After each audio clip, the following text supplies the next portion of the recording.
Morning glory and evening grace, America. I'm Hugh Hewitt.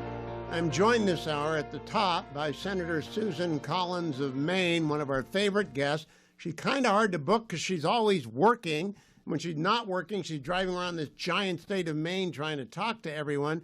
But such a great guest for today because Senator Collins is chairman of the Senate Appropriations Committee, so the shutdown is on her mind. Senator, welcome back. First of all, what do you think about this? This is such nonsense. It is nonsense, Hugh. This is a totally unnecessary shutdown that will have terrible consequences very soon. We're going to start seeing our military not getting paid, the Coast Guard not getting paid, our law enforcement officers, air traffic controllers, TSA agents, people who are delivering vital services under the federal nutrition programs, for example. This is just not fair, and it is totally unnecessary. Now, I'm calling it the Schumer shutdown because it is, and I know why he's doing it. He's afraid of AOC. It's kind of the most open secret in the world. But what isn't well known is that the appropriations process is actually working for the first time in my memory. You and your counterpart in the House are actually moving the bills forward. Am I correct about that? That's absolutely correct. We have been able in the Senate to report favorably by overwhelming bipartisan margins 8 of the 12 appropriations bills. 3 of them have gone across the Senate floor and did so before the August recess, the August state work period. That hasn't happened in 7 years. Similarly, my counterpart on the House side, who's terrific, Representative Tom Cole, chair of the House Appropriations Committee, has also moved several of their bills out of committee and across the Senate floor. So we're already in the midst of an informal conference on the first 3 bills in a package that passed before.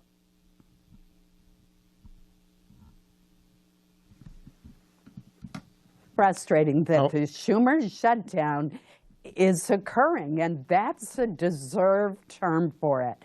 It's Chuck Schumer who always in the past said that we should have a clean continuing resolution. That's the stopgap funding resolution to allow the work on the appropriations bills to be completed. Well, that is exactly what Republicans have proposed and the House has passed.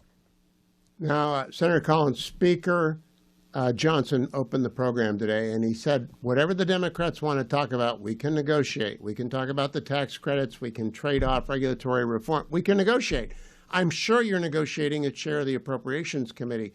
Is there any reason that do they gain any leverage by shuttering the government other than Chuck Schumer's Hail Mary against AOC?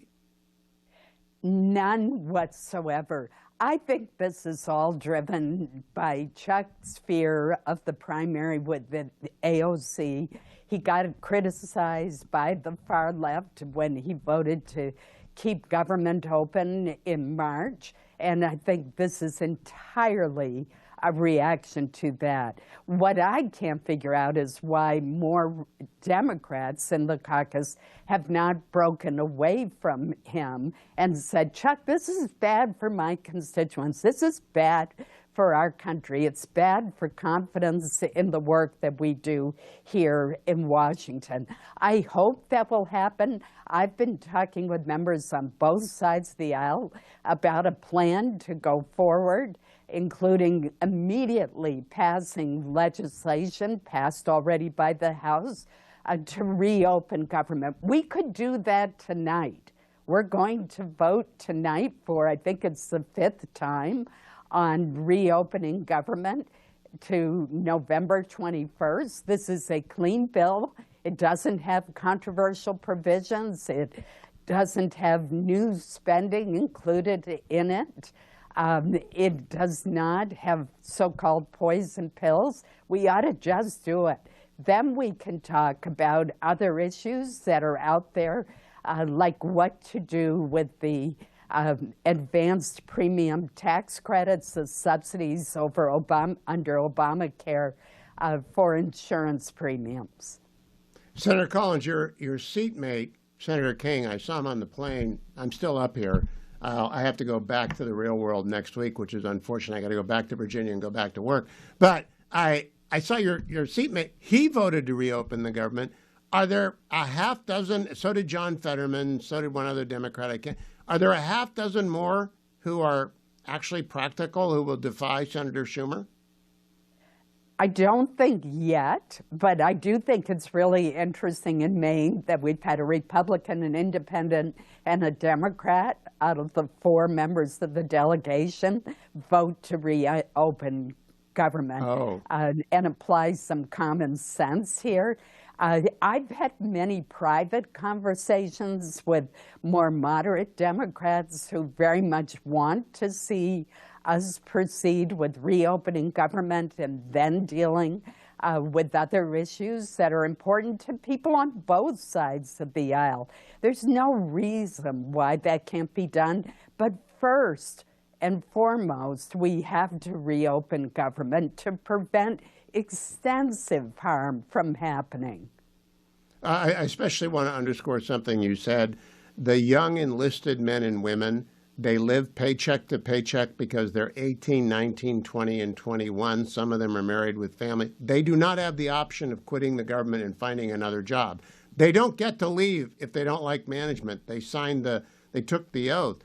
Do your colleagues on the Democratic side, are they indifferent to the situation those young military families are in? Boy, I certainly hope not, because I am very worried about these young men and women who are serving our country. They are not particularly well paid.